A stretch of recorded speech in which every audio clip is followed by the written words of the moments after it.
में जब यूक्रेन में अमेरिका और रूस आमने सामने हैं, तब भारत दोनों देशों से हथियार खरीदने की तैयारी कर रहा है। नमस्कार, आप देख रहे हैं डीएनडे न्यूज। मैं हूं आपके साथ रिंकी वाजपेयी। भारत रसिया से जहां club anti ship cruise missile खरीदने की तैयारी में है, वहीं अमेरिका से एंटी शिप हार्पून मिसाइल खरीदे जाने पर गंभीरता से विचार किया जा रहा है। दोनों तरह की मिसाइलें नौसेना के लिए खरीदी जा रही हैं। इनमें नौसेना की मारक क्षमता भी बढ़ जाएगी। रूस की क्लब मिसाइल जल सतह पर चलने वाले युद्धपोत और पानी के भीतर पनडुब्बी दोनों से दागी जा सकती है। इस तरह की मिसाइल की लंबे समय से भारत को जरूरत भी थी, वही हमारे सामने है। आपको बताते चलिए, ये जो मिसाइल है इसकी भारत को लंबे समय से जरूरत थी।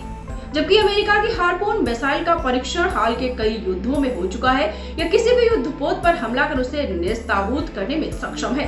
अमेरिका के साथ हार्पून मिसाइल का सौदा $8 करोड़ का हो सकता है।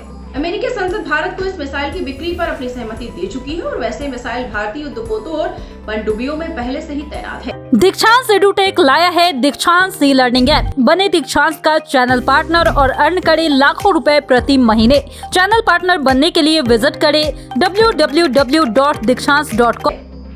भारत ने हार्पून मिसाइल सिस्टम के अतिरिक्त उपकरणों और अन्य तकनीक सहायता दिए जाने का अमेरिका से अनुरोध किया था।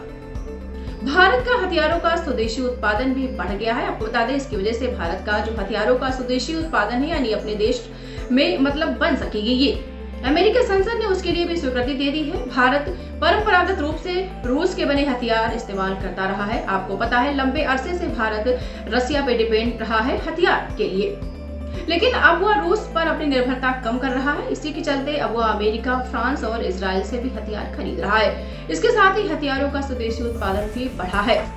बताते चलिए आपको, ऐसे समय में जब यूक्रेन में अमेरिका और रूस आमने सामने हैं, तब भारत दोनों देशों से हथियार खरीदने की तैयारी कर रहा है। भारत रूस से जहां club anti ship cruise missile खरीदने की तैयारी में है, वहीं अमेरिका से एंटी शिप हार्पून मिसाइल खरीदे जाने पर गंभीरता से विचार किया जा रहा है।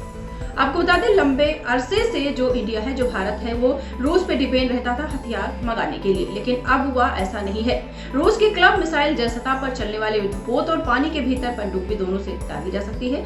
इस तरह की मिसाइल की लंबे समय से जरूरत महसूस की जा रही थी। जबकि अमेरिका की हार्पून मिसाइल का परीक्षण हाल के कई युद्धों में हो चुका है, किसी भी युद्धपोत पर हमला कर उसे नेस्तनाबूद करने में सक्षम है।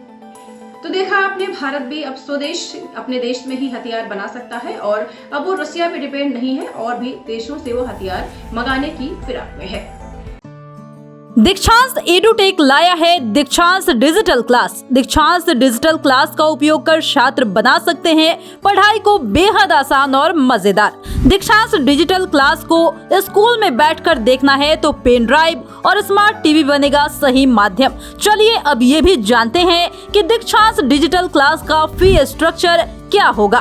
नर्सरी से लेकर यूकेजी के लिए 7,000, नर्सरी से लेकर दूसरी कक्षा के लिए 12,000, नर्सरी से लेकर 5वीं तक के लिए 18,000, नर्सरी से लेकर 8वीं तक के लिए 24,000, नर्सरी से लेकर 10वीं तक के लिए 30,000। अगर आपको डेमो करना है तो उसके लिए आप दीक्षांत डिजिटल क्लास के YouTube चैनल को विजिट कर सकते हैं। हमारे YouTube चैनल को सब्सक्राइब और Facebook पेज को लाइक करना ना भूलें। धन्यवाद।